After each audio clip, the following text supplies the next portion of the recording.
Welcome, everybody. Welcome, welcome, welcome. Oh, hi.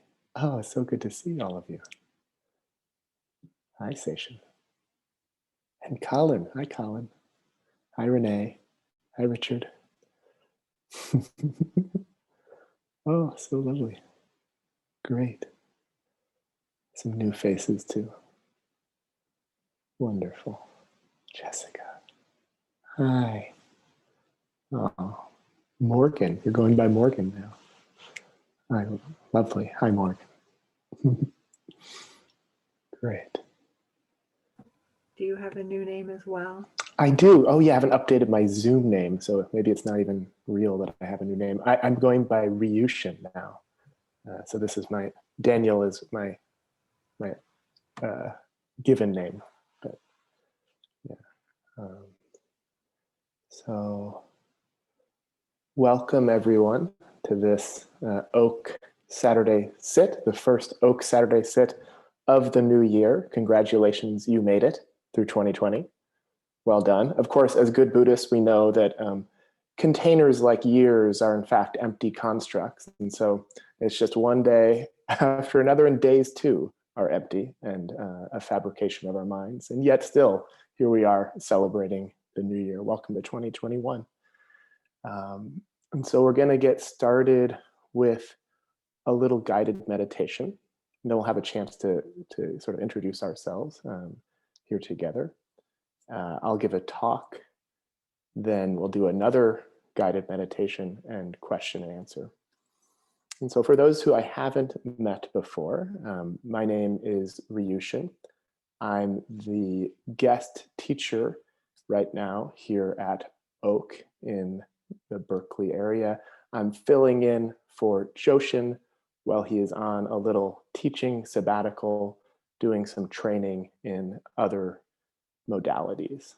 And so I'll be leading the Saturday Sits probably for the next few weeks, next 3 weeks or so. And so I would love any feedback, if you have any after this, what you'd like to learn, what would be really exciting for you to hear about, to be taught, or to explore together. But for now, I'll guide us in a 10-minute or so meditation to help us arrive and presence together. So as always, starting with the body, finding yourself in a posture that is one that simultaneously expresses a sense of ease and openness, as well as alertness, presence, and energy.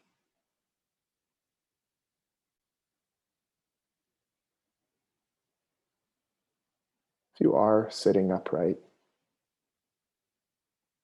sort of lean in to the tone of uprightness, verticality. You might notice that in the back of the body where the spine is. Sort of upwardness to the energy, like a tone to it. Sort of tune into that.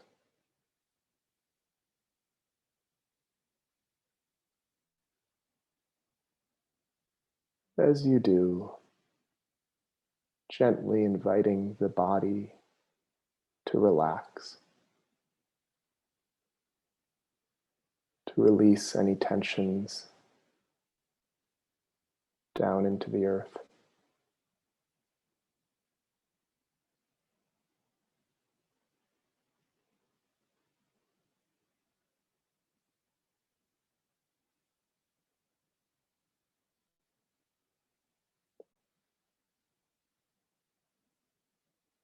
Opening to this experience as it is.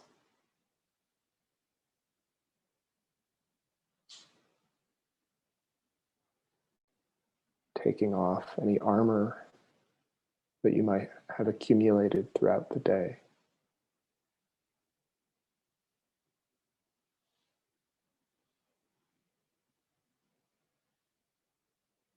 coming into contact with this experience nakedly.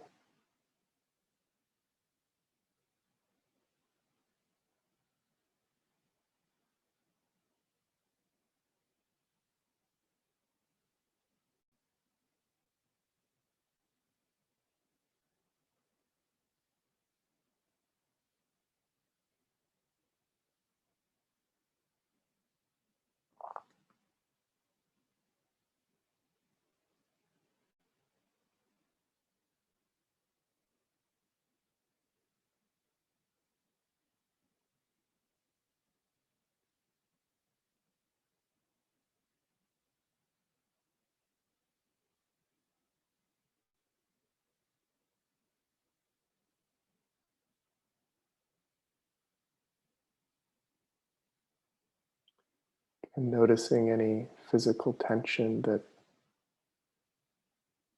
comes around and breathing into it, inviting it to release,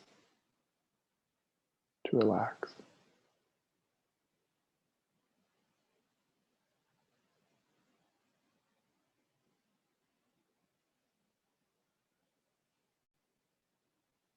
No worries if it doesn't, but putting out the invitation.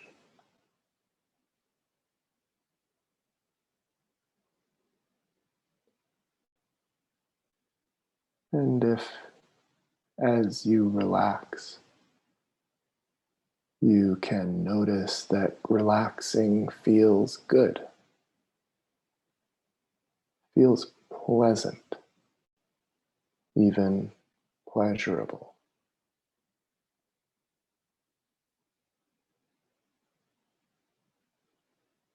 You can lean into that.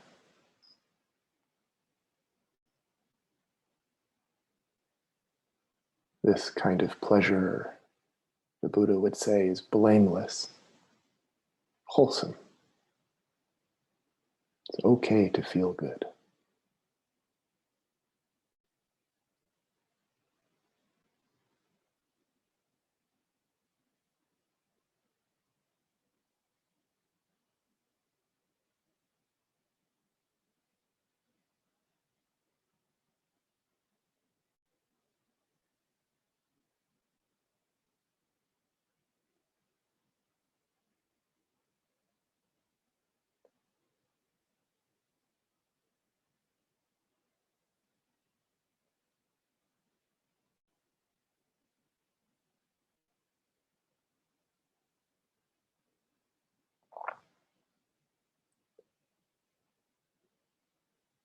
One of the things we learn in the weeks and months and years of a meditation practice is that in fact letting go feels good. And we can accelerate that learning by noticing that it feels good now, even just a little bit.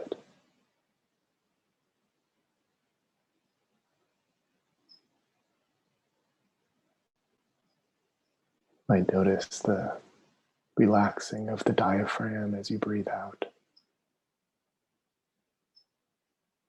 Maybe a pleasurable warmth in the lower back,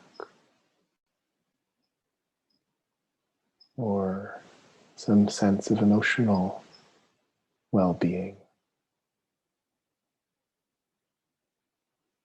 happiness, gratitude, love.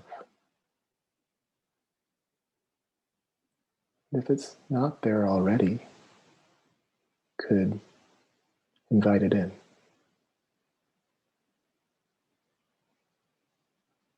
Appreciating yourself for showing up today, appreciating the world outside, appreciating your body, your friends, family.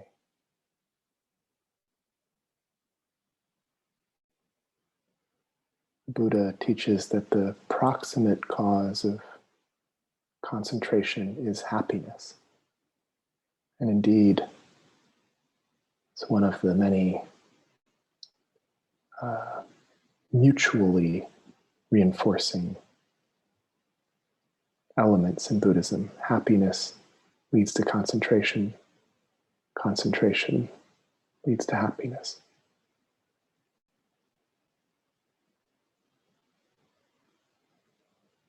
So if we can prime the pump a little as we embark on the next hour and hour or two of learning, a little bit of happiness, appreciation,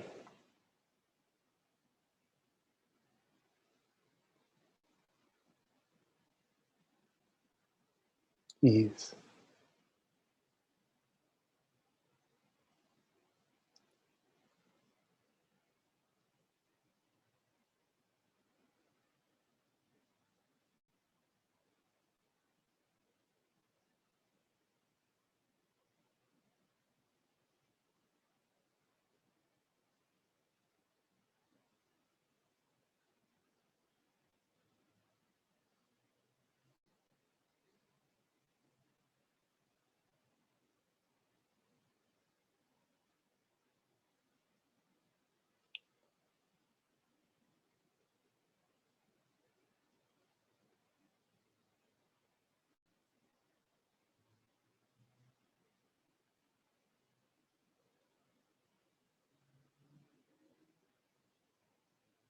And as we come towards the end of this short period of practice, you might just ask yourself or sense in, what is a kind thing that you could do for yourself right now, could do for your heart right now? And then, if it's available, do it. Could be extending an attitude of love and appreciation. It could be just putting your hand on your heart. It could be sending well wishes to someone else.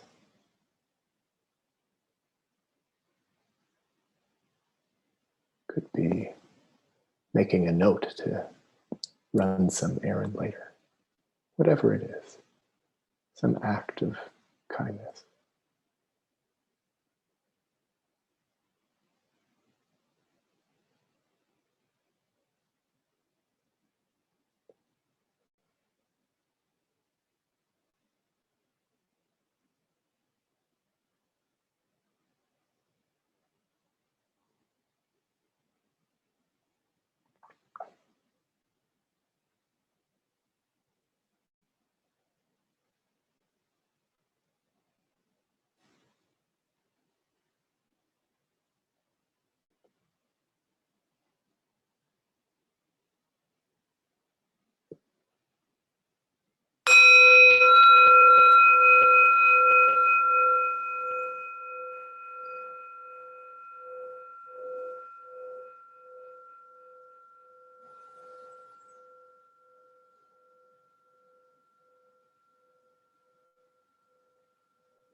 Great. So, welcome everyone. Welcome, welcome, welcome. In fact, this is my first Oak Saturday sit, so it's a real pleasure to be with you all. My usual home turf is the famed Sunday sit in Vermont, the Burlington Sunday sit, and so it's a lovely change of pace to be doing this on a Saturday with you all in a digital environment. And so Joshin, I asked him for advice on how to host this. And one of the things that he said is make sure that you check in. Make sure that we have an opportunity to get all of our voices in, which I thought was a great idea. I'd love to just get names from everybody. And if there's something that's like alive for you that you want to speak into the space, I would invite that. Probably not anything, too long, but usually my experience is that in Buddhist communities, you actually have to encourage people to speak. So I'm not too afraid of people going long, but yeah, if we could check in and just share your name and anything that is like on top of the heart, if you want to share, you don't have to share more than your name. Suppose let's just do popcorn. Let's go one after another until we've all gone.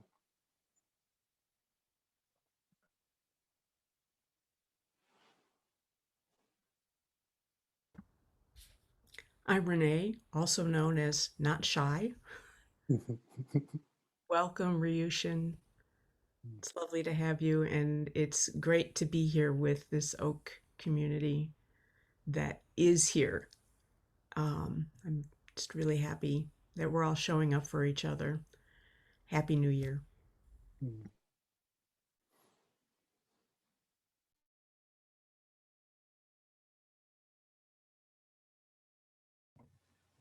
I'm Morgan. I'm very excited to report that I got a new meditation bench shipped to me this week, so I'm really excited. I'm playing around with it and I love it so far. So that's what's up for me in the moment.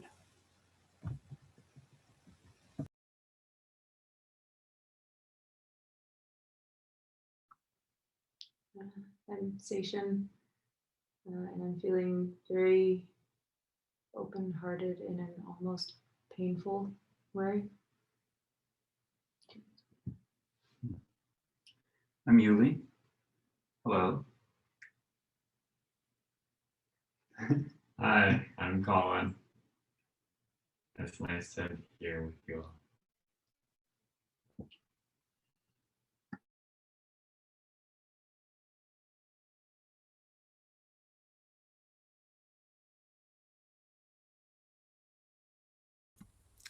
Christine, we can't hear you.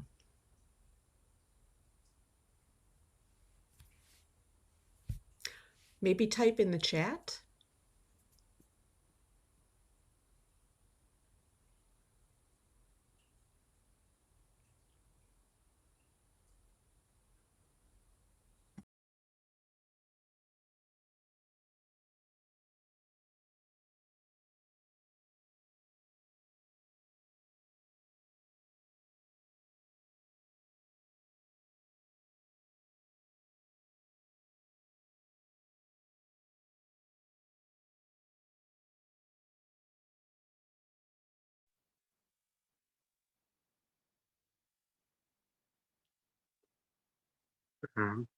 We are good.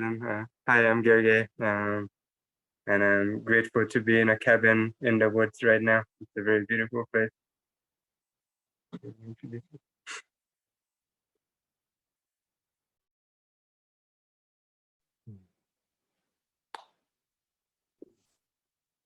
Hello, I'm Kathleen, and we are preparing for some windy weather here. So I'm just welcoming that windy energy and seeing what it has to offer today. Happy to be here with you all.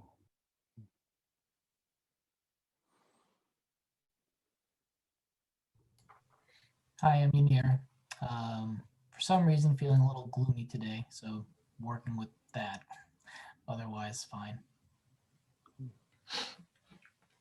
Hi, everyone. I'm Rich. Welcome, Ryushin. It's wonderful to see you, be with you, and really enjoyed the opening up of Pleasure Bowl. Was a wonderful word to hear today. Thank you.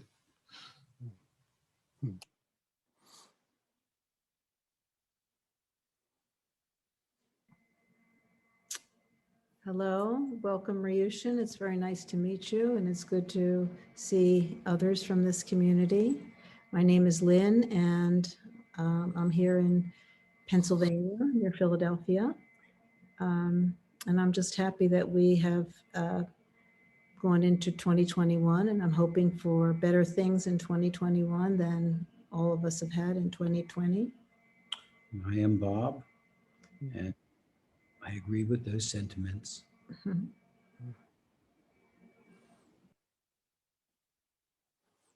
Wonderful. Well, thank you all so much for putting your voices in. I feel a lot more connected to you all. There's a kind of warm quality in my heart now that wasn't there before. So appreciate you. And so today, I thought this first Saturday sit that I'm leading, we would explore the three characteristics from a particular stance or particular methodology. So the three characteristics, for those who aren't familiar, as a reminder for those who are impermanence, suffering, and not self. You may have heard them referred to as the three marks of existence, the three universal characteristics, or as Dhanasara Bhikkhu suggests that they actually be translated as the three perceptions, which is a little bit closer to how I'm gonna argue and make the case for that they should be used. Basically not as metaphysical positions that we might take up, but instead as tools that we use in our meditation to facilitate letting go and the relief of suffering. So that's what I'm going to explore in this talk and in the guided meditation. So I'll go through the traditional way that these are named. So they say Sabba Sankhara Anicca, which translated means all conditioned things are impermanent. Sankhara is a word that you might have heard in used in different ways. Often people talk about it in terms of like any fabrication at all, right? Anything that we perceive, according to Buddhist doctrine, is a sankhara, is a compounded, fabricated perception. And so all of that is anicca, impermanent. Sabba sankhara dukkha, all conditioned phenomena, all phenomena are suffering, are unsatisfactory. They will not finally satisfy you. They are not a reliable basis for happiness.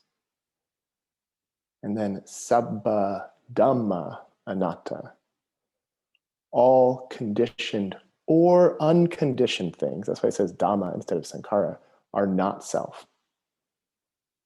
And this is, I won't get into this here, but it's quite interesting. So it's said in the doctrine that the unconditioned, the deathless nirvana is not anicca or dukkha, but it is anatta. Interestingly, I don't myself know that to be true, but that is what is said in the doctrine. That's why it's sabbe sankhara anicca, sabbe sankhara dukkha, but sabbe dhamma anatta. And so these three characteristics are, for many people, the way they know Buddhism, right? It's like the three characteristics, the Eightfold Noble Path. These are the most common lists that people encounter when they encounter Buddhism. And in just a few conversations, if you talk about Buddhism, people often get very confused when they encounter these three characteristics, particularly when relating to the third characteristic of anatta or not self. And so I'm hoping that here I can kind of present a frame that will sort of simplify on the one hand, simplify the three characteristics, and on the other hand, make them very useful, actually, like that we can use them in our daily practice for our own benefit.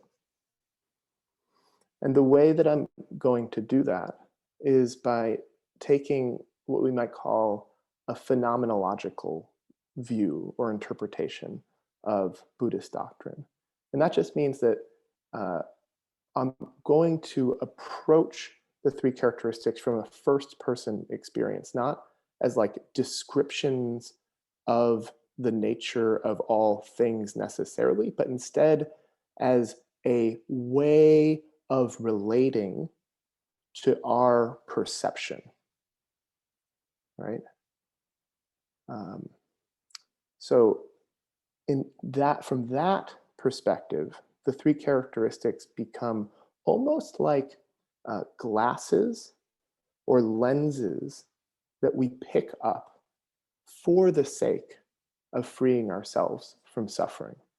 Again, not as sort of propositions about the nature of reality and that would require us to do philosophical analysis of, well, how can there be reincarnation with no self? You know, the classic kind of philosophical inquiry that people get into when they take a different way of relating to the three characteristics.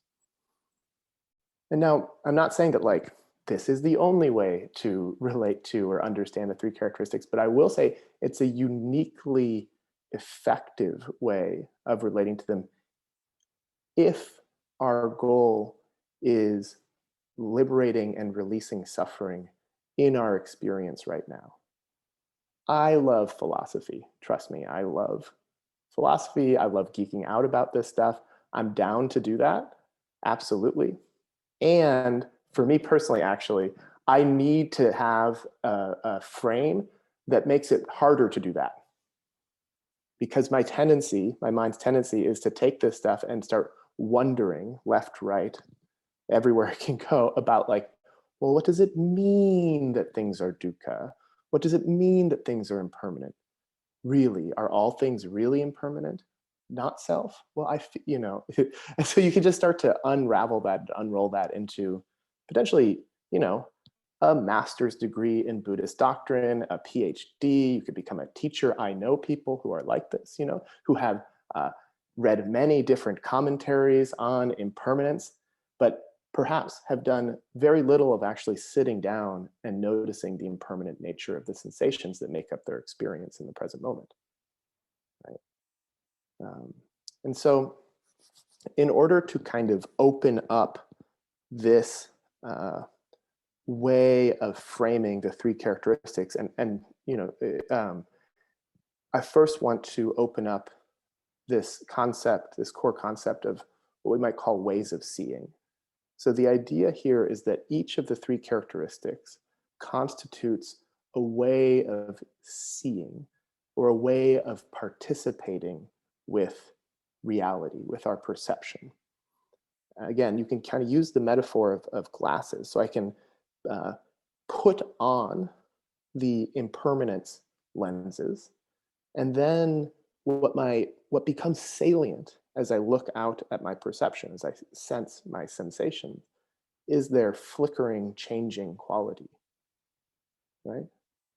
As I put on my not self lenses, what becomes salient is the way in which things just happen. They just happen. It's so mysterious. I'm not doing it. It's just happening, like a shooting star. And the idea is that if we learn to put on these glasses, then what happens is we end up letting go. Because we see that things are impermanent. And so why would we try to hold on to them? Their nature is to pass away.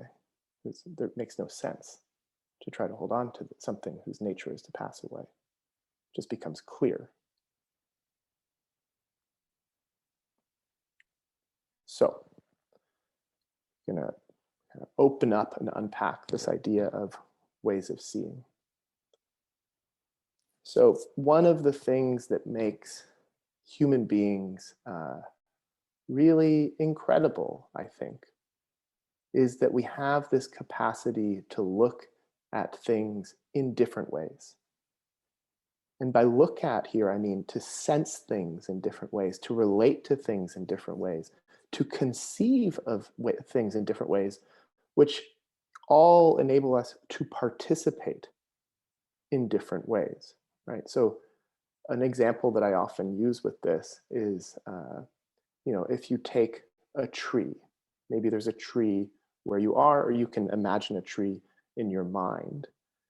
You can, for example, have a way of seeing that disposes you to see it as a resource to be extracted, right? That's a way of seeing that many people on this planet have operating when they relate to trees, right? It's just lumber.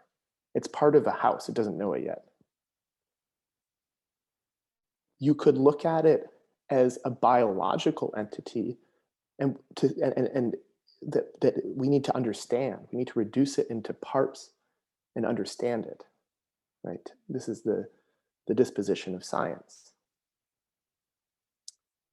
On the other hand, you could see it as a potential friend, right? As a living being, as a friend who you can be in communion with. You could see it as a divine emergence of Mother Earth.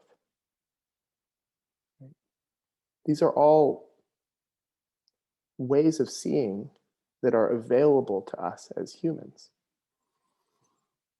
And one way of looking at history is a very interesting way, for me at least, to look at history, is as the emergence and domination of certain ways of looking over others. And so when you get to this era that we live in now, actually a lot of the diversity of ways of knowing the world and looking at the world have been extinguished and been threatened to the point of near extinction in many cases.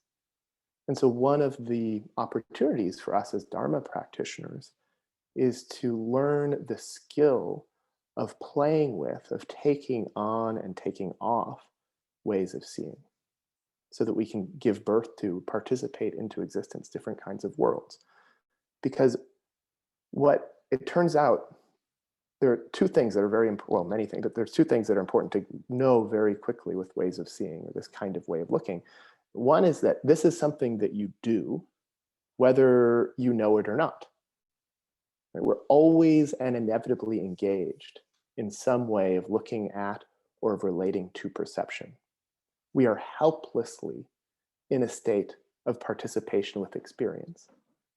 Right? And this is the failure to see this is one of the delusions of kind of not science, but scientism, right? The idea that there could be an objective position from which we can see the world. It's just not the case, right? In fact, the way that we look at the world is always participating in what we see, right? We construct our experience in the world through our way of looking, right? It's not that the tree is a resource, but you can kind of pretend that it's a friend, right? You can actually, to the person for whom the tree is a friend, it is a friend and not a resource. Different worlds open up as we explore different ways of looking.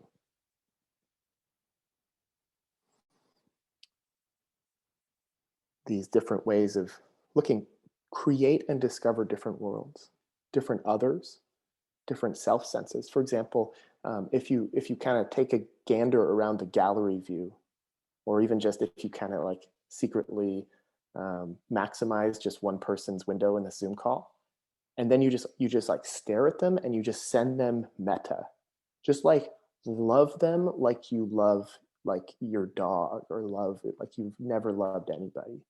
It won't take long before that person starts to kind of shear into being a beautiful person, maybe even being a divine person. right? And what changed there is your way of participating with them.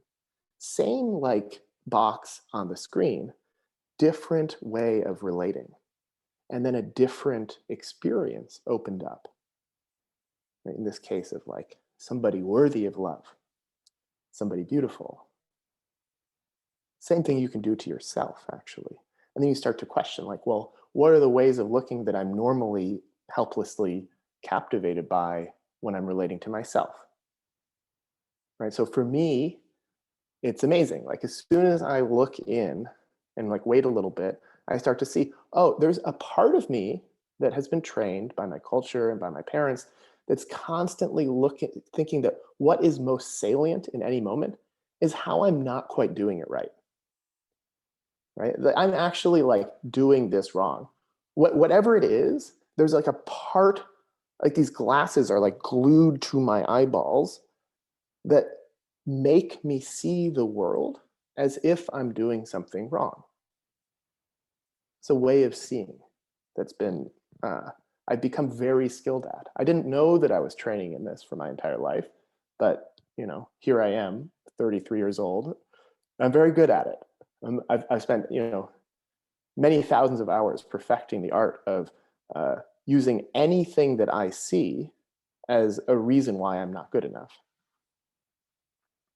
And so we see that actually these are skills. These ways of seeing are skills, they're practices, they're techniques, they're technologies, they're methods that we can develop. And different, let's say, there are different reasons, different rationales for why we would choose one way of looking or another. You know, in science, we choose ways of looking that will create, you know, reproducible findings that you know, are kind of coherent and abide by whatever kind of standards of the academy that we're doing science within. Within Buddhism, broadly speaking, and I would say this is not completely true, but generally true, we're selecting ways of seeing that reduce or eradicate suffering. Right? So there's a very large pantheon of ways of seeing out there, an infinite number, in fact, because we're constantly creating and discovering new ones. But Buddhism is concerned with just the collection of ways of looking that reduce our suffering, that lead to liberation, that lead to a peace that's outside or free from conditions, that lead to letting go. And so from there, we can sort of, another way of understanding what meditation is then. It's that meditation is the cultivation of ways of seeing, ways of looking, ways of participating with our perception that reduce suffering.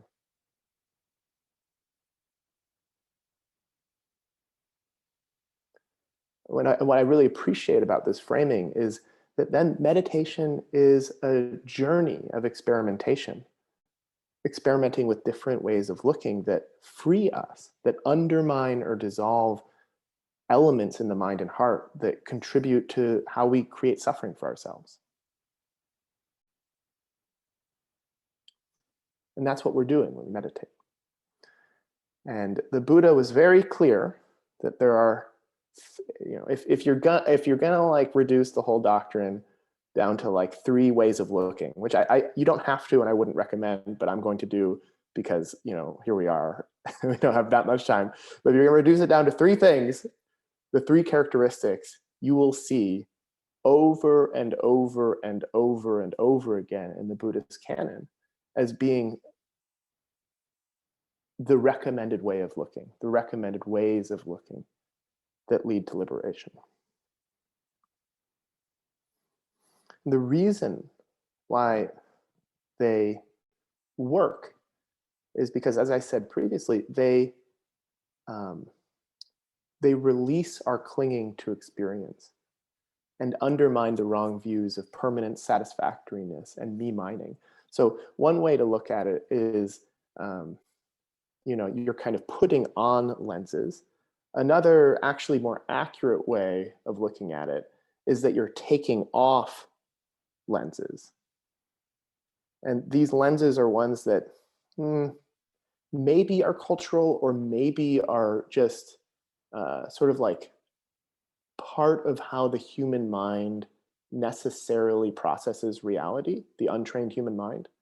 Like we already have these lenses that see things as permanent, even though they're not, that thinks that or imagines that something that we're encountering, if we're lucky, will be a source of endless happiness. Like it's gonna be this relationship, or like this really good dinner is gonna be the one. There's like a part of our psyche that actually kind of thinks that. And then that inevitably sets us up for disappointment. Or that there's, in the case of not self, this one is, there's actually happening, as far as I can tell, like hundreds of times every minute, that is projecting itself onto the world of our perception of our body or the world around us or our thoughts or our feelings. And it's saying to itself, this is me and mine. This belongs to me. This reflects me. This is about me. This has to do with me. This is because I did X. This is because I didn't do Y. And so everything that happens becomes a reflection and a refraction of this self. Right? That's like this very deeply programmed way of looking that most of us are just helplessly using to look out at the world. And so when we start to either take off those very basic fundamental ways of looking or put on these ways of looking of seeing the impermanence, noticing that when we try to hold on to things, it's necessarily a source of suffering because they are impermanent. That's the second characteristic. Or noticing this kind of selfless, out of control nature of all of our perception, all of our reality, our whole world. As we enter into those ways of looking, we naturally let go. We release clinging. We stop holding on so tightly to the things that are happening in our perception. And as we do that, peace comes. As Ajahn Chah says, this is one of my favorite quotes. He says, if you let go a little, you will have a little peace. If you let go a lot, you will have a lot of peace. And if you let go completely, you will know the peace of the Buddha. When clinging is released, suffering is also released. So when we practice ways of looking at our perception, at our experience, that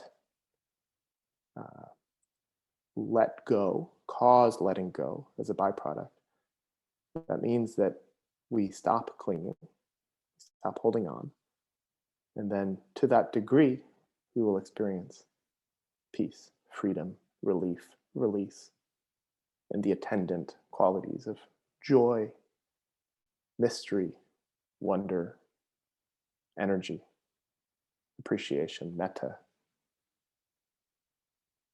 They're all there once we learn to see in ways that cause us to let go.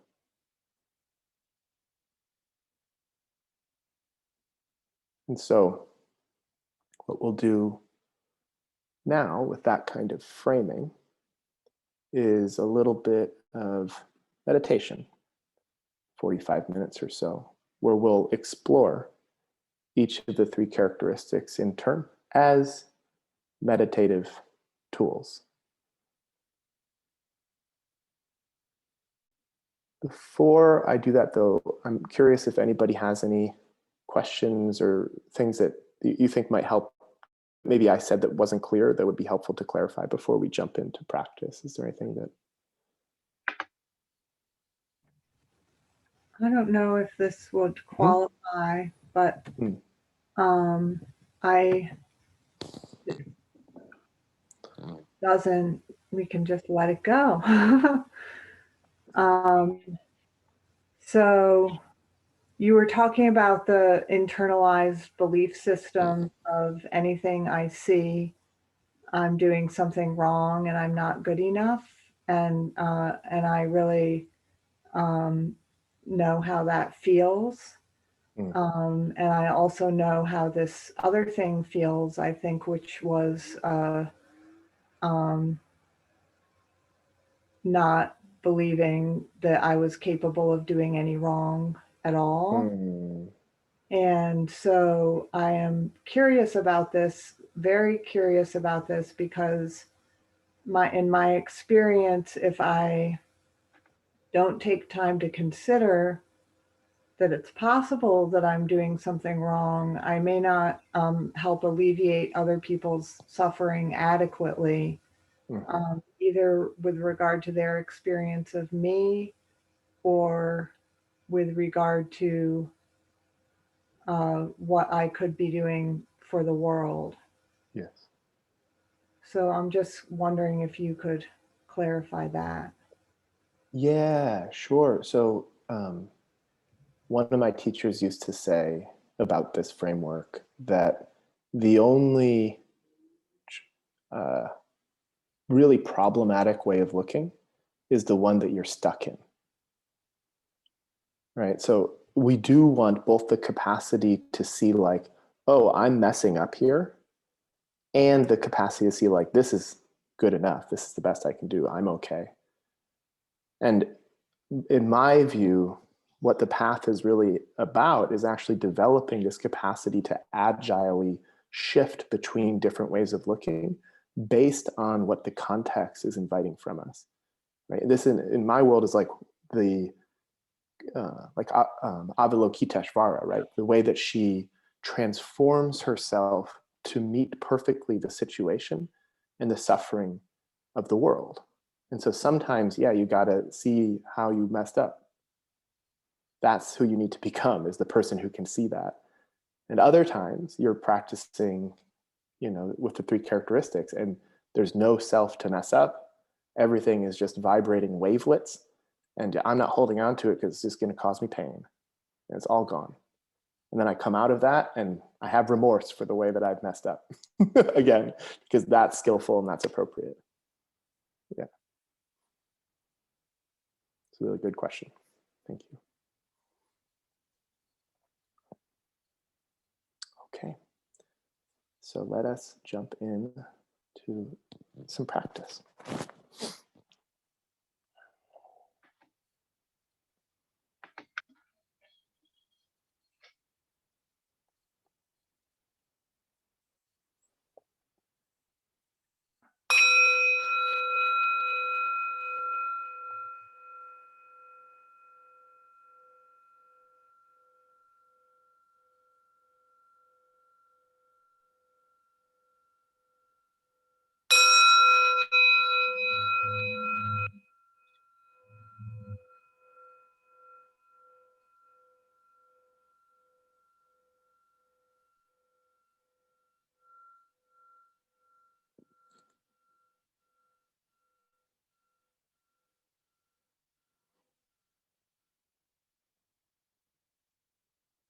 Beginning again with the body.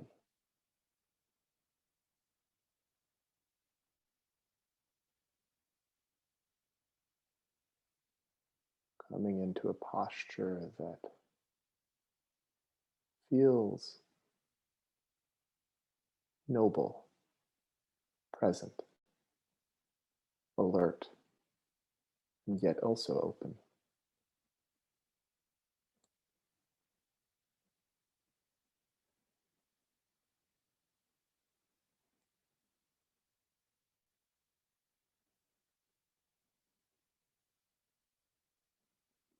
Often at the beginning, as I come into my posture, making little micro adjustments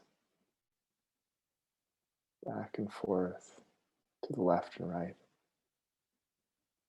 You find that spot that has a felt sense of being right, most energetic quality.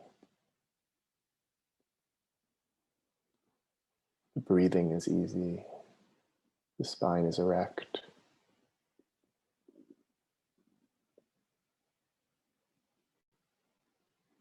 The lower back is curved in.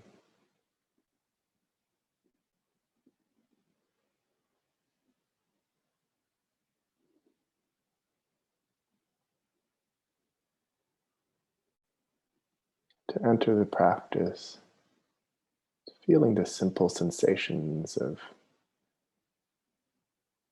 your butt on the cushion, legs on the ground, hands resting on the legs. Allowing things to be simple.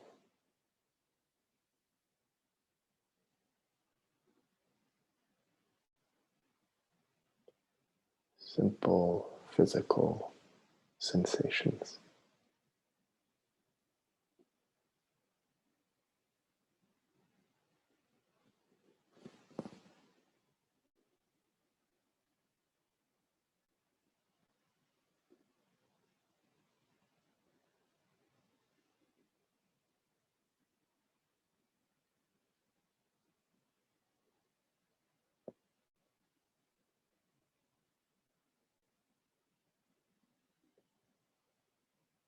When you're ready, bringing your attention to the breath.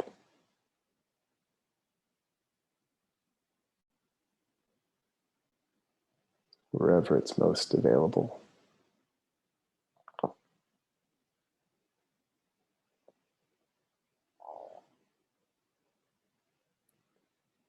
So before we do an exploration of the three characteristics, it can be helpful to settle the mind, settle the chitta, the mind-heart being.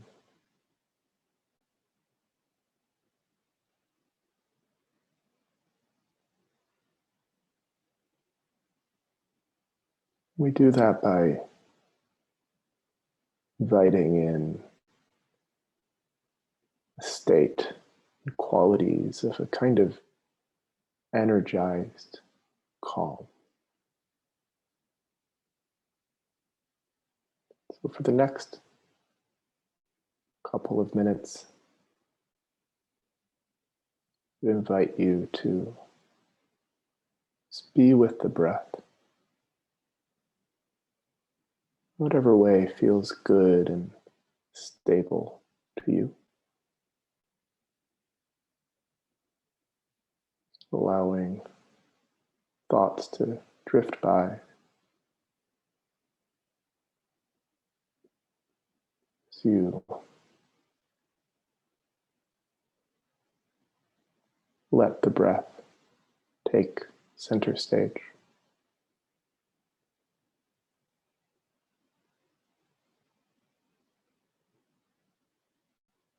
And as you do that, I will lead a short guided relaxation.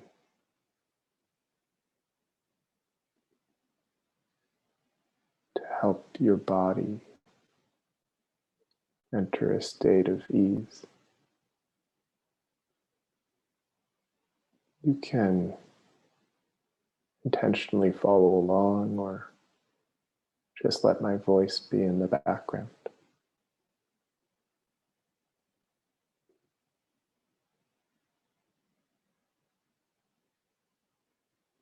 And begin by relaxing your forehead,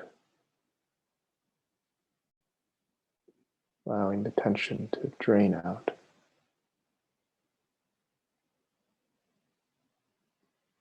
Your cheeks,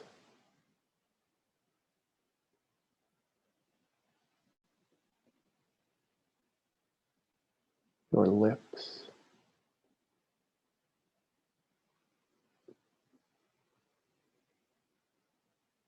your chin,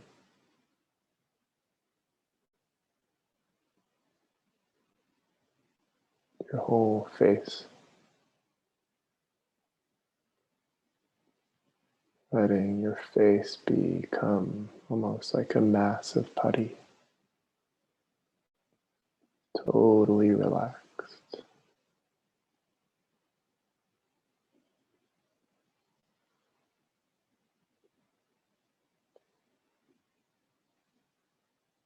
Moving down to your neck, your throat.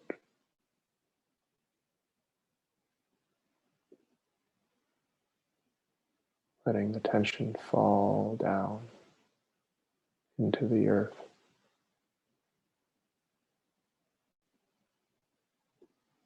Shoulders.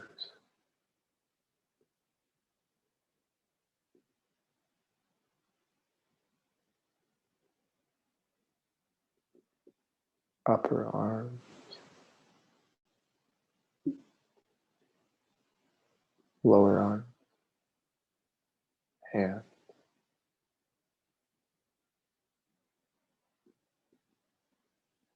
Noticing there's a quality of warmth and ease starting to build in the body as you relax. Just allowing that to increase or be there. Opening to that.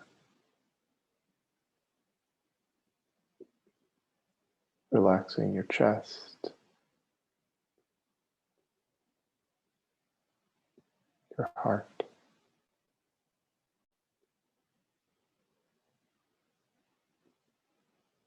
your belly, letting your belly hang down to the floor.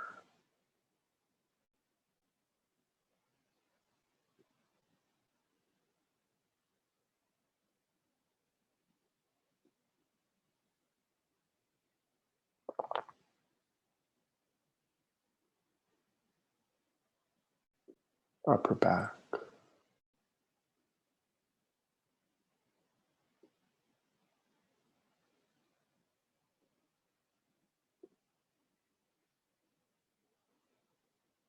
mid back, lower back.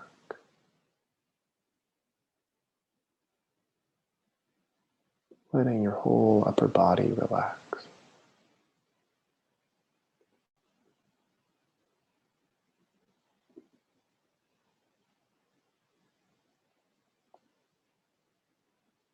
Releasing into the ground. Feeling of melting, releasing.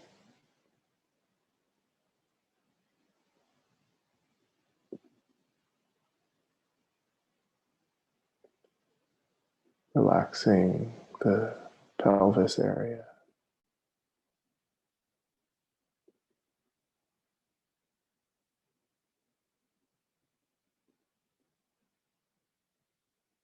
In particular, relaxing the thighs, the inner thigh.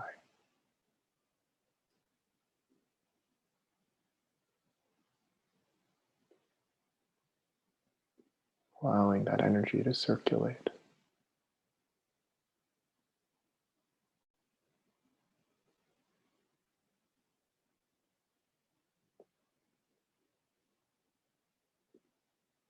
Lower legs.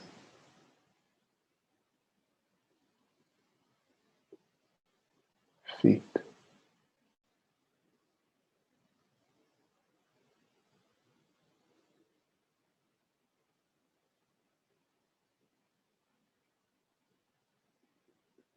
Now the whole body, inviting the whole body to relax, release.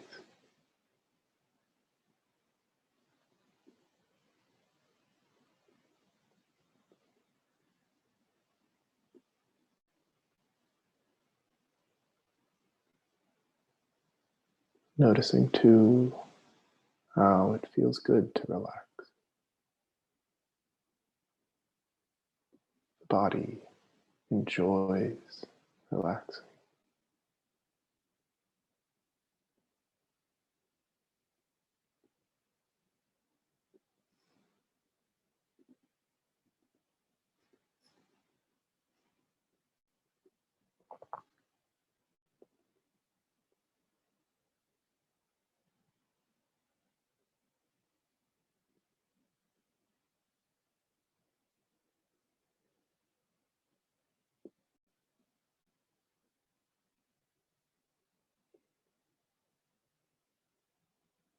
with each in-breath,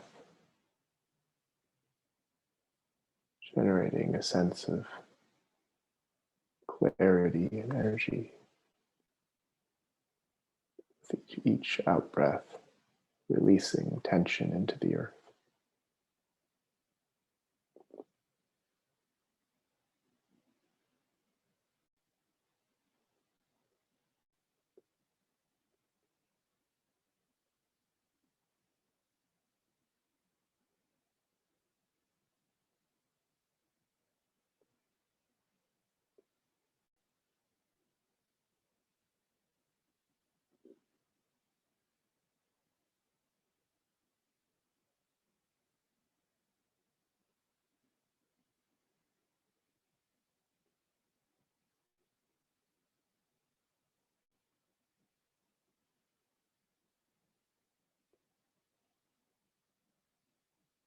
Again, what we're looking for is a state of energized calm. Notice yourself getting drowsy or sleepy. To increase the energy, sit up straight.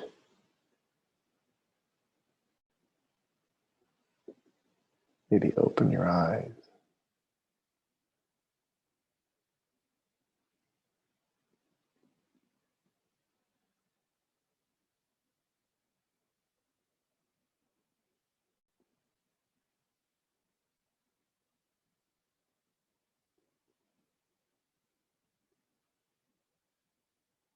Should be bright, attentive, alert, clear,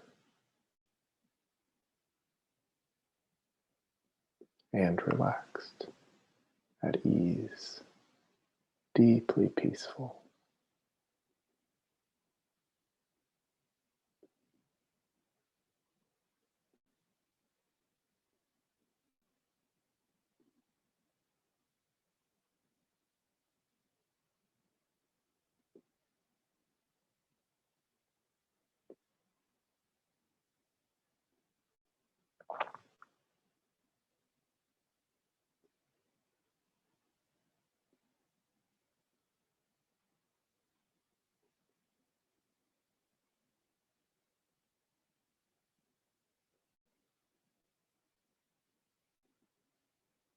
So we'll begin exploring the three characteristics, beginning with impermanence, anicca.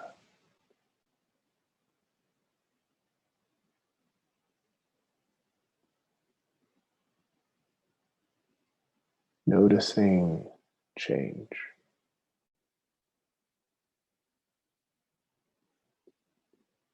Easy, perhaps, to see this in the field of the body.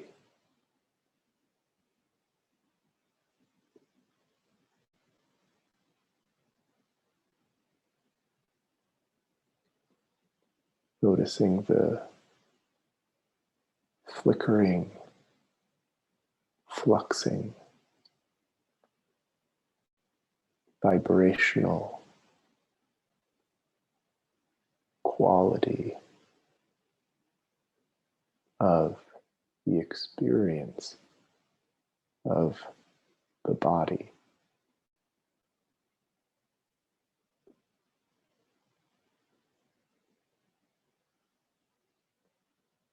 You can notice this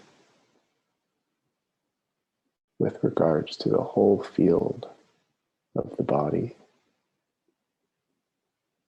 or you can zoom in to a particular part or area of the body.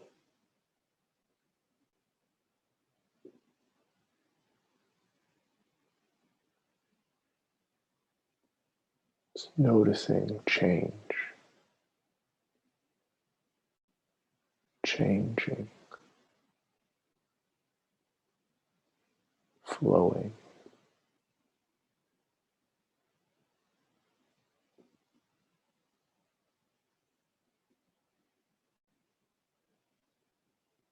If you get distracted, you can use the label of changing, changing, changing.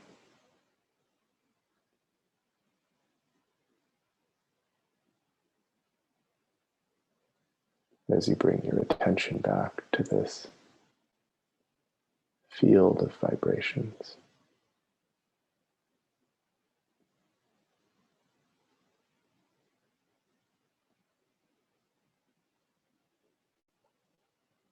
There's no need here for the vibrations to be fast or slow, or try to get them to be anything other than they are. All you need to do is notice this fluxing impermanence, this quality of experience.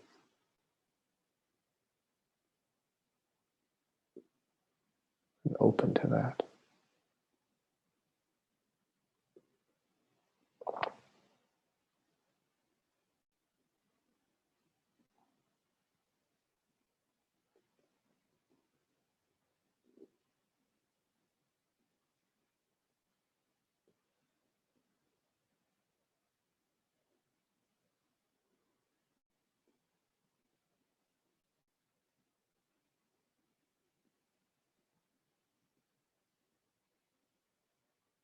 Changing, changing.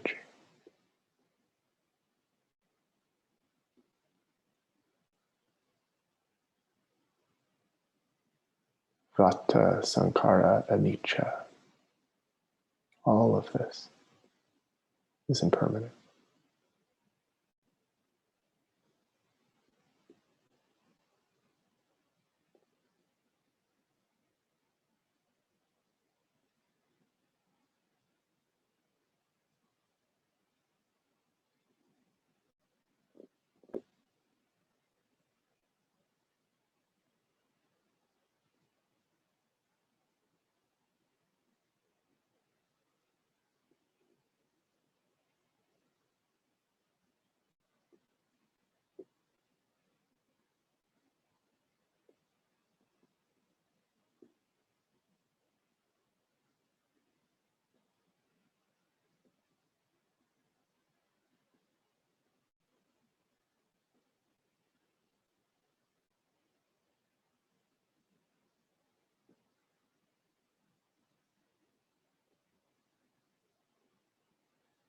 Sometimes this practice can be very energizing.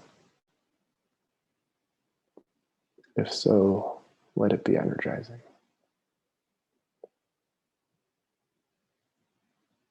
Sometimes this practice can be soothing, like a massage from God. If that's how it is, then let it be that way.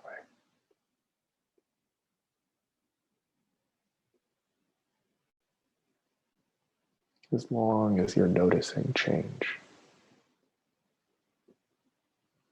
that's what matters.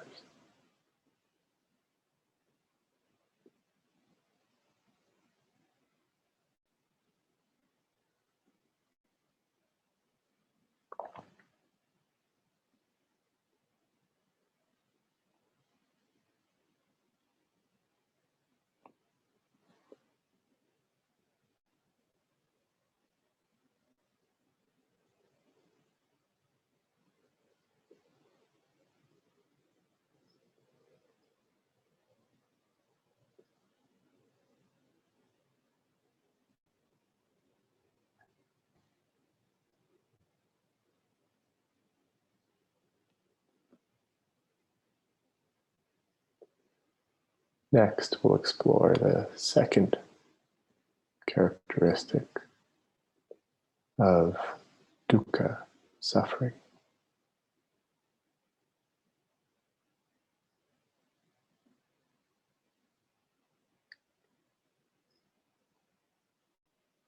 This we must first see that, or take on that, because things are impermanent, to resist them is dukkha, is suffering. And so instead, we practice, we take on a way of participating that is just allowing,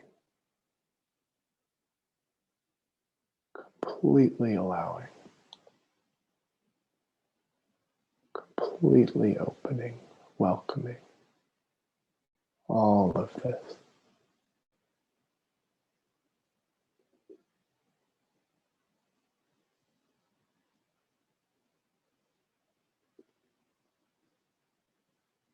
Whatever's here, allowing.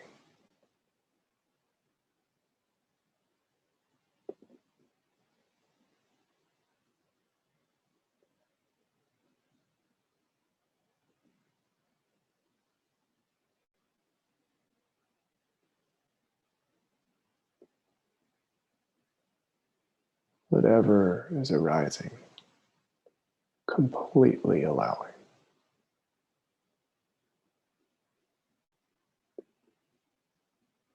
Opening.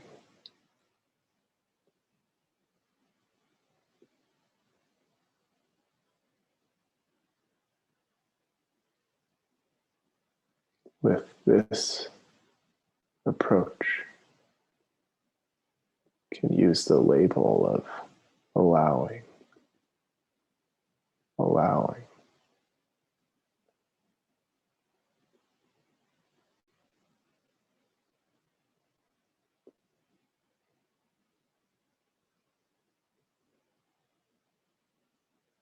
Whatever experience is arising, allowing it to flow.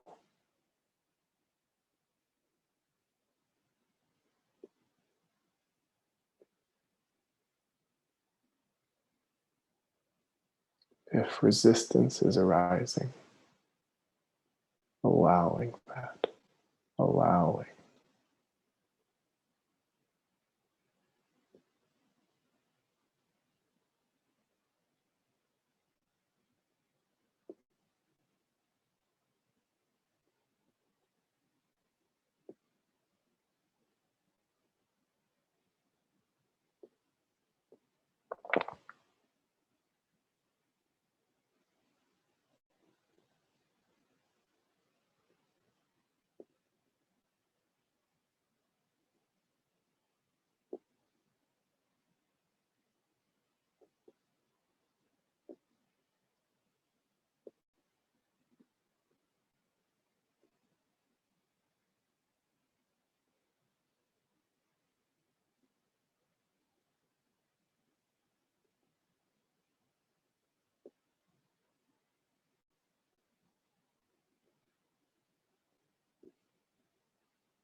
You get confused or distracted, bring your attention back to the body and allow. Just open whatever's here. There's pain and contraction, allowing. If there's joy and energy and bliss, allowing. Our method, our response is always the same. Completely allowing.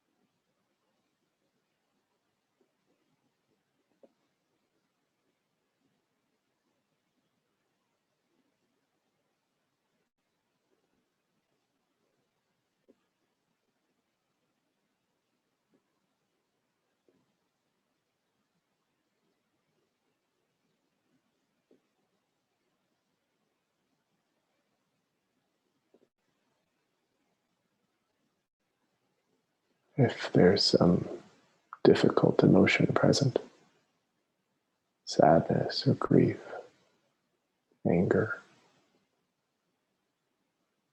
totally allowing that, totally opening to that, welcoming.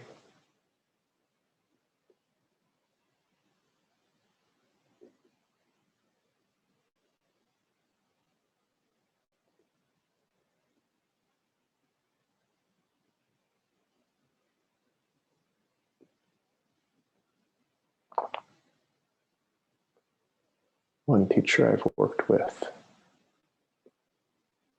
frames it as saying yes. Yes to experience. Yes to this experience. Completely yes.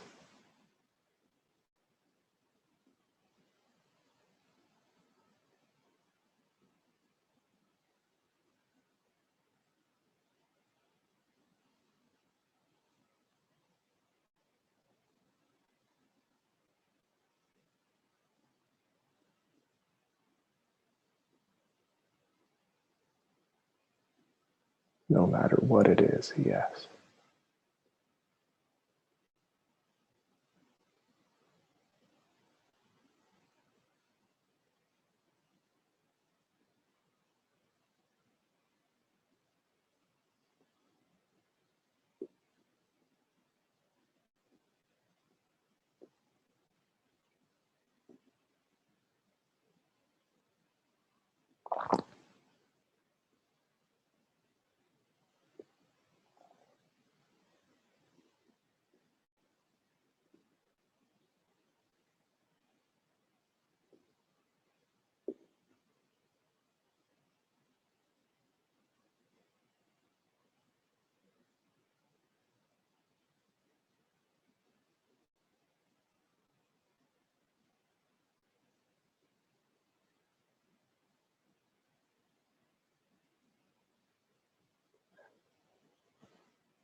Then finally we'll shift to the third characteristic of anatta, not self.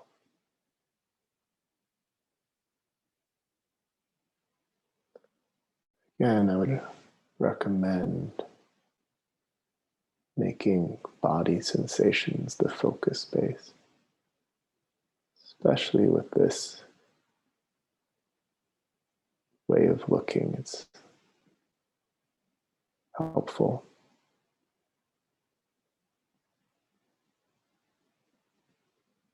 Noticing that whatever's occurring is just happening. It's just happening. It's not me. It's not mine. It doesn't belong to me. I don't control this.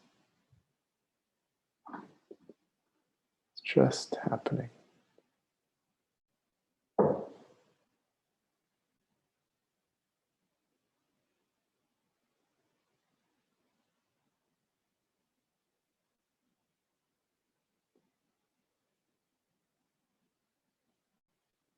It's like a shooting star, or a deer in the woods. Just happening, just coming through.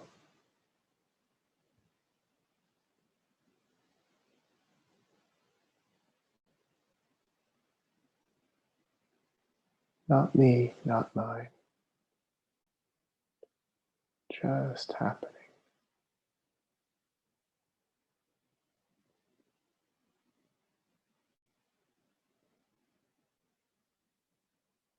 Unhooking the habitual me mining.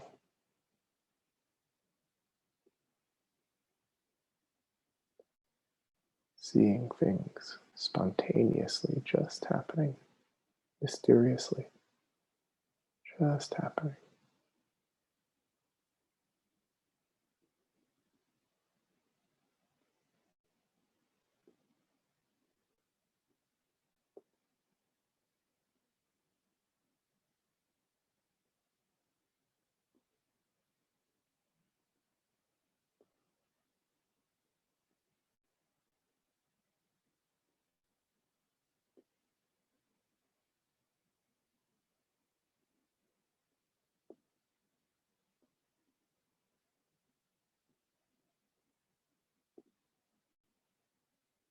not me, not mine.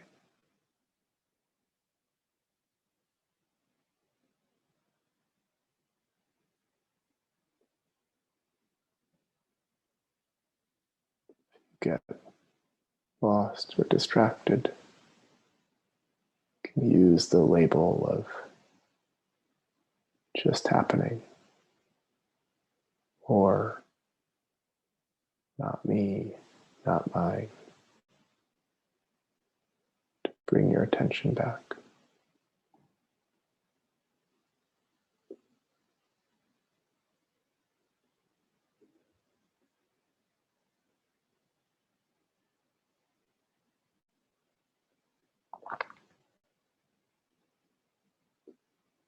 Sometimes with this characteristic in particular, a little imagery can help. If you've ever sat in the woods alone and gazed out into the forest, seeing the plants moving in the wind, squirrels running by, weather coming and going. What's it like to look at your body that way? It's just happening.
Just happening. Not me, not mine.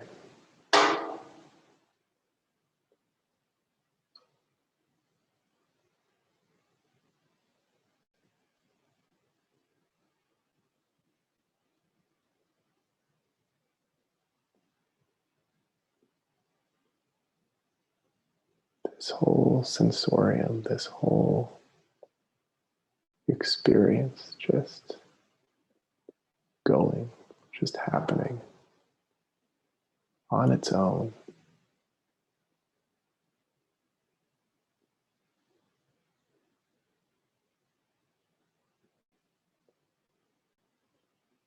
In that way, already free, self-liberating.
So we have some time for discussions, questions, sharing of experiences.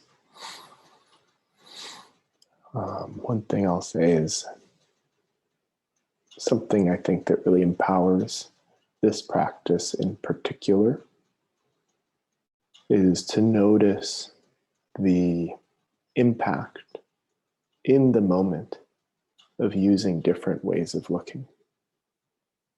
So when you notice impermanence, what impact does that have on your sense of life? And as you sort of fine tune that, you notice that it's not actually the benefits of these practices are not far off. They're actually to be experienced here and now. The moment that you let go into impermanence is that moment of relief, is that moment of freedom and liberation. And it's just so for all three characteristics, just like the moment that I put I'm inadequate in a hopeless case way of looking on, in that moment I suffer. In that moment I suffer. So one of the kind of meta skills that we can get good at is noticing like, oh, I have a way of looking on, and this is how it is impacting my experience of life. So you might have noticed that in just that short practice period. It's like, oh yeah, one of these ways of looking like feel quite nice. I feel quite released. I feel quite like free. Often people are kind of like called to one or two of the three characteristics, like what they just kind of work real well for them for whatever reason. I was that way with not self. It just like did it for me. I really loved it, and I fell in love with it and took it really far. And now it's kind of like just a skill that's sort of programmed into my mind, just like how I inadvertently got programmed into my mind the inadequacy way of looking. And so we can kind of take some ownership over our schema and our toolbox of ways of looking. So yeah, I'd love to hear how that was for you, or if you have any questions, or if anything weird happened that, I don't know, what anything you want to talk about. Yeah. I have a question. I also like the not self way of looking at things, and something I started kind of doing maybe like a week ago or 2 weeks ago, and had pretty, it's significant experiences with it. But also what I find interesting about it is that it conflicts a bit with the idea of non-dual way of looking at things, right? If everything is not me, but everything is me, there's a conflict. Do you have a comment on that? You said if everything is not me and everything is me? Well, when you say this is not me, I can look at a cup, that's not me, and then I can look at my hand, that's not me, and you take it all the way, nothing is, and then you can observe your whole experience is not self, and you're just awareness. That's a bit of a conflict with non-dual way of looking at things, right? Where I think when you take it all the way, eventually you arrive at a non-dual place, potentially. But I'm just wondering what your thoughts or anyone else's thoughts are on that. Sure. And how do you look at non-duality with also the idea of not self? Yeah, so I'm not super familiar with like non-dual philosophy or kind of non-dual practices. One way that it might be helpful is to look at it less like not self, and more as unhooking this habitual me mining of experience, right? So it's like there's this thing that we already always do, which is sort of, like I said, the kind of that everything is a reflection of me, or I own everything that's happening. It's somehow under my control and is like reflecting on me somehow. And the practice is more about like unhooking that tendency of mind. And what happens is as we let go and let go of clinging, we enter into various kinds of non-dual-ish sorts of experiences. But that's more a byproduct of letting go than it is having to do with specifically with the not self thing itself. Is that helpful, or is that getting at what you're... Yeah, it's helpful. So a little processing, but yeah, I'll read a little more about it. I think I came across some reference. I bought a book on the, I'm probably going to mispronounce it, the Nadapathana Sutra, if that makes sense to anybody. And I came across some mention of both, but I just kind of read it quickly. I want to go back to that, but yeah, I think you do have those experiences. But what is, I don't know, an intellectual, when you try to intellectualize it, that way you run into trouble. But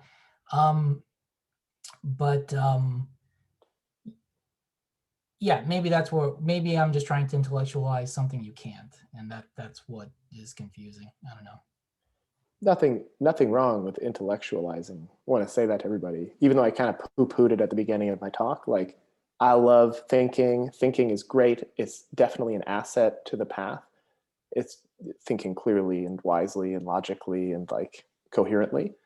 It's more just when it comes time to practice, you want to just like be cutting through everything and not, be like, not self and non-duality. Like, what does it mean? But now this is a great time to do that, actually. No harm, no worries. It's good. I love talking about this stuff. Yeah. Oh, thank you. Yeah, thank you.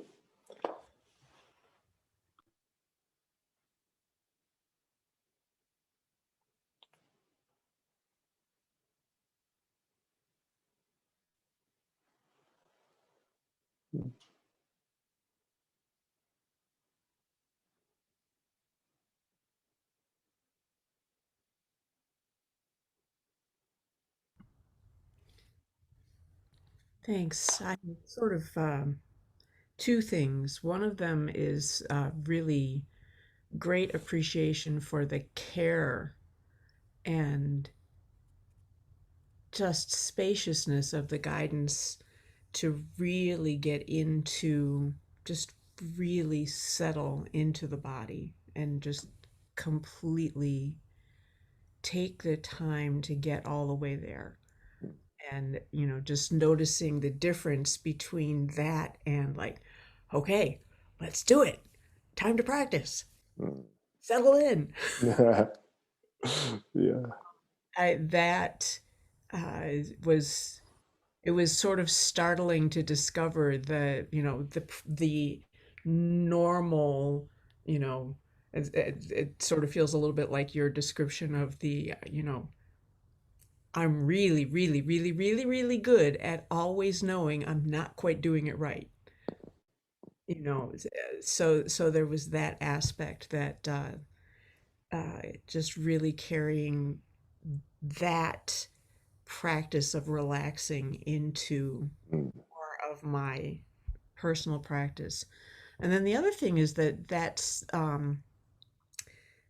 to me, that the way that the not me, not mine, not self aspect felt was very much like Shinzen's autofocus, do nothing practice.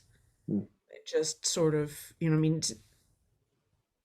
doing, like, staying with the lens of not self, but noticing that just happening and sort of being meditated quality. And then also what Yanir was talking about, that sense of I don't know a whole lot and haven't done a whole lot of non-dual practice, but what I have done is relates immediately to that sort of unhooking from the mind. Yes. Dropping that back, which then is where that sort of non-dual becomes available. So more observations than anything else, but thank you. Yeah, yeah. Well, what occurs to me too is that what's fun as you do the not self, the anatta practice more, is that as things start to really calm down, and with all of these practices, as you let go of clinging, everything starts to fade and everything starts to get quite simple. And what you notice is that there are some sensations, typically like kind of like here in the face and a little bit back, that seem conspicuously like they belong to a self. It's very conspicuous. They seem very self-like compared to all of the other sensations. And yet they too can be looked at with this way of looking. And then really fascinating things start to happen, and really trippy kind of things. And then you do start to enter into very odd kind of like subject-object reversal kinds of spaces. But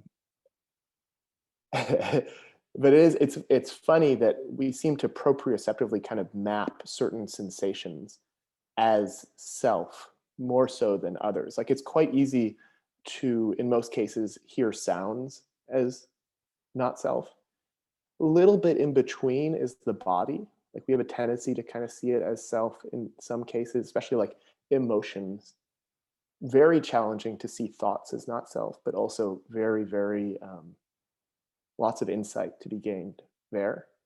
And then within the realm of the body, there are these very interesting kind of proprioceptive, shifting, shimmering sensations that seem very selfie in the non-millennial term of selfie. Yeah. Yeah. Yeah. They are also not selfie though. Yes. Thank you, Renee. Oh, actually, another thing too is who I learned these practices from recommends a like 5-to-1 ratio of just relaxing and calming the energy body and harmonizing the energy body to like insight practice, like the 3 characteristics were. You can kind of play with that ratio, but I tend to think that most insight practitioners underdo samadhi practice. Like they tend to be like, oh, I'm just gonna like get right in there and do some impermanence work. But I think that ratio might be a little bit off in a lot of cases. That's really I appreciate that 5-to-1 thing, because I seem to have gravitated more towards the start on a dime, stop on a dime, get to it. And yeah, 5-to-1 is a good, thank you for bringing that. Yeah, sure. Totally. Anybody else have anything they want to share?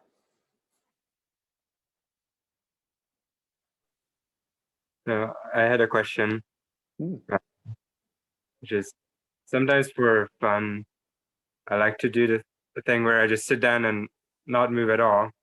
And then, of course, a lot of pain comes up in my legs. And then I try to just stay with it. And I just happened to do this today for no reason. And 2 of the 3 characteristics are obviously very interesting in this setting, namely to notice the impermanence of the pain, and also to notice the not self nature of the pain that is happening and not be wound up with it. But then somehow the dukkha, the suffering, is just so obvious that it seems a little less useful. But I was wondering if there's a way to approach it which makes it more interesting. Yeah, totally. Awesome question. So it's like the second characteristic of dukkha in terms of practicing is all about seeing how pain gets amplified in terms of the suffering it causes for us to the degree that we resist it or try to like hold it back. And so if there's pain in your leg, the way that you would use the second characteristic is by like going right there and just completely relaxing with the pain, just utterly opening to the pain, letting it just have its way with you, destroy you. And that is, there's so much to be learned in that space of working with pain. I spent many hundreds of hours basically creating pain for myself and just looking at it and opening and opening and opening, because your psyche, your consciousness will keep trying to close around it, which will just make it worse. And so you're kind of like, nope, nope, nope, and you just kind of open it back up, and then you just open it back up, and that's the practice with the dukkha characteristic. Yeah, I think I tend to do that. I just didn't realize that's the way to connect it up with the suffering aspect. That makes sense. Yeah, yeah, yeah, yeah. And you can also, with the anatta, there's other ways of doing the not self practice. One of them, you can, with any phenomena, you can ask, whose is this? Right, and take a kind of more inquiry spin to it. With pain in particular, you can say, like, whose pain is this? Like, who, what, who's in pain right now? And where is this pain happening, actually? And it's quite mysterious. When you push it, it starts to get quite like nebulous, and you're like, wait, like, where is this pain happening, to who? Like, why is this causing suffering? I don't. Which can release a lot of stuckness. Yeah.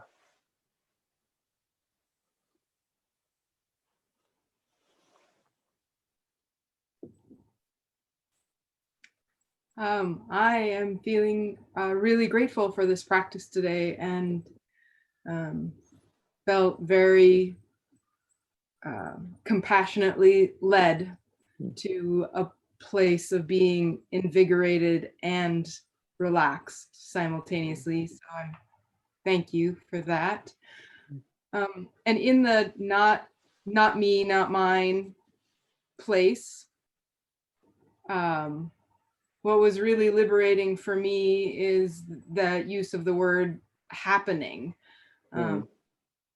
Really let me help me let go of even trying to figure out, like, if it's not me, not mine, is it other? But really neither, it's just happening. And so whether you zoom out to your example of a shooting star, or really focus in on, the cellular level of what's happening in my mitochondria, it was a releasing of just like, it's a happening. It's not a me or a mine. And yeah, that was an enlightenment for me. Oh, thank you for sharing. That's lovely. Yeah, one of my teachers, what did she call it? I think she calls it like something like transcendental causality. She says that in the final analysis, the cause of anything is everything. Which I love. It kind of gets you into a similar territory. Yeah. Thank you. Thank you.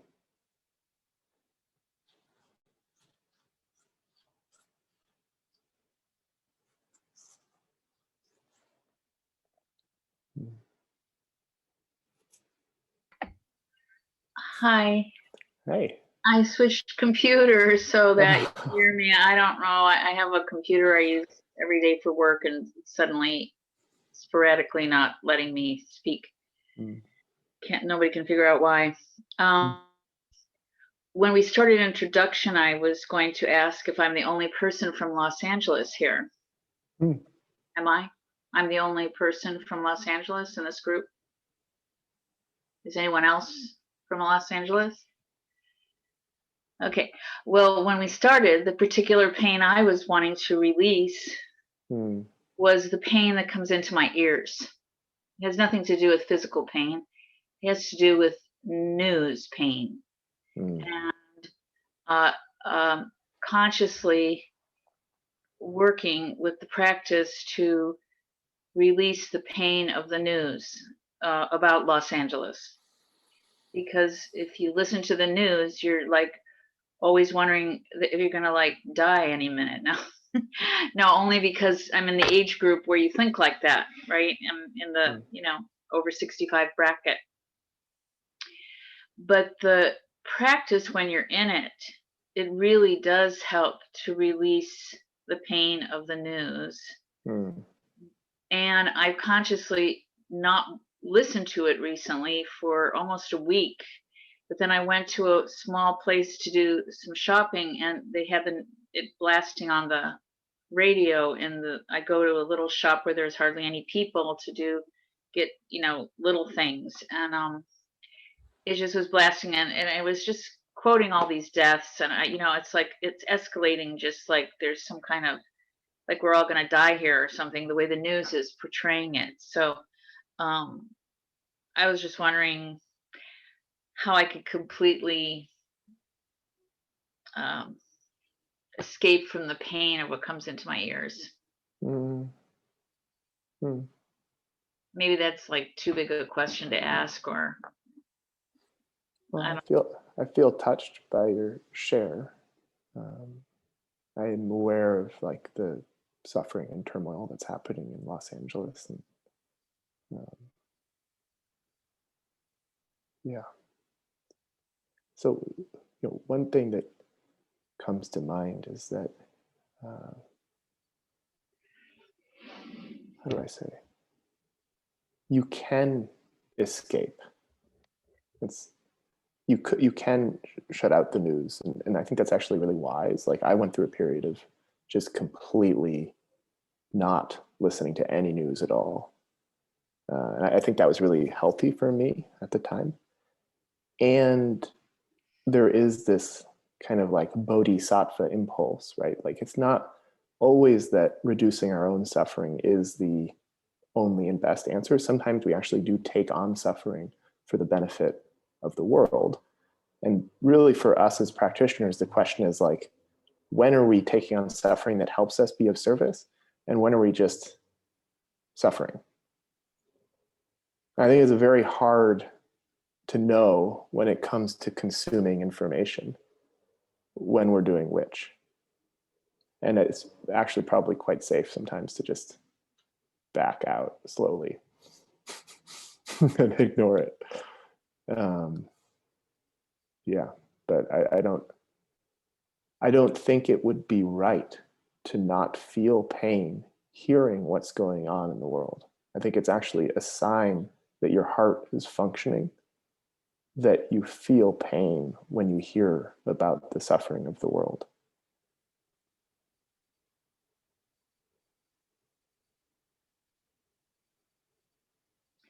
Well, I'll just close it and say I do feel optimistic that we're going to be healed somehow. I feel the healing will happen. So I'm not like thinking we're all going to perish. I do think that the vaccine has changed a lot of attitudes, and but my current situation is that I can't seem to escape the news, right? Even though I don't listen to it, someone's talking to me about it or something like that. But the practice today, it really, really helped to just completely forget and be released from it. So thank you. It's nice to meet you also. Oh, nice to meet you too. Yeah. Cool. We have time for one or two more. If anybody has anything they'd like to bring. I'll just add something real quick in kind of response to Christine, and maybe it's helpful in your guided meditation, Ryushin. You took us through saying yes to feelings or whatever was taking place, and I mentioned earlier I was feeling a little down, and I just said yes to that feeling, and it really abated. I felt it kind of rise up and just kind of move through me, and I felt a lot better. And Christine, correct me if I'm wrong, but it sounds like you're feeling anxiety, about your own, potential health risk, with what's going on right now. And I don't think that's an unfair thing to be worried about. But yeah, I don't watch the news. I haven't watched, I stream what I want, and I don't watch any news. I haven't watched news in, I don't know, years. That's my approach. But I still read the news. And it's still easy to get caught up in, worrying about various things. But I think that exercise that Ryushin took us through was really powerful and useful. And maybe something that would continue to help you.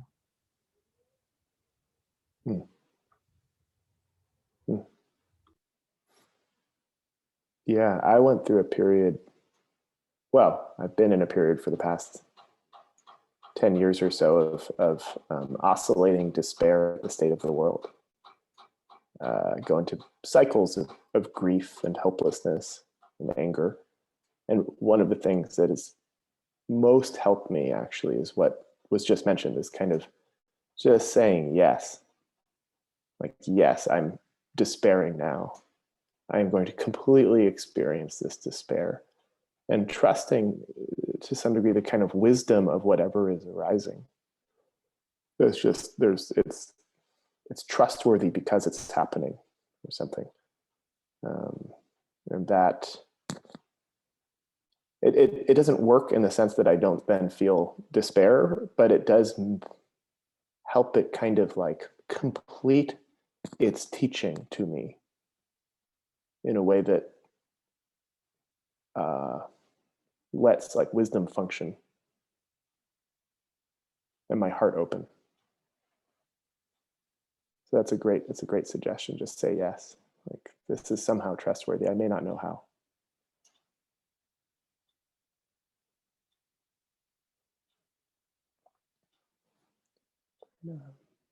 Time for one more.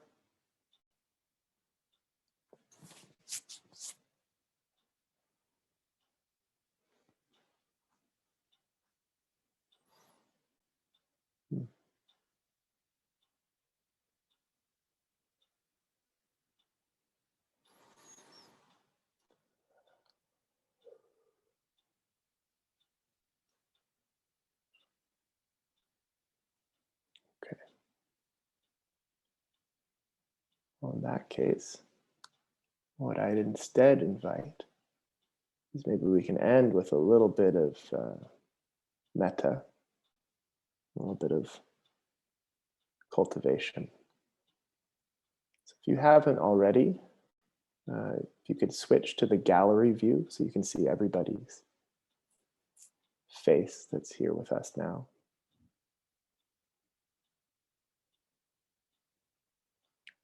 And what I would invite you to do is pick one person at random and send them love. If it helps, you can use traditional phrases like, may they be happy, may they be safe, may they experience joy, peace, radiant well-being.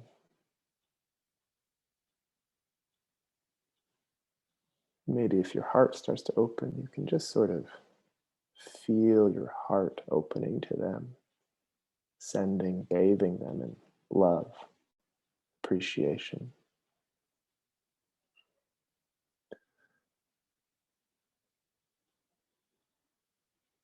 And as you're doing that, also notice that it's almost certain, it's quite probable that somebody is sending you metta right now. Don't know who. Somebody here is loving you for no reason other than that you're here.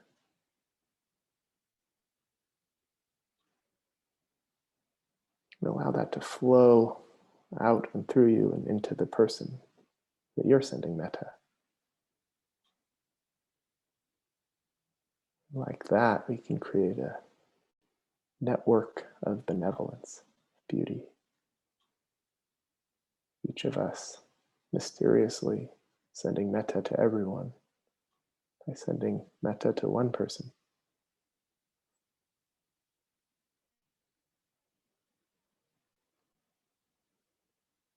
And feel how glad this makes your heart to be used this way.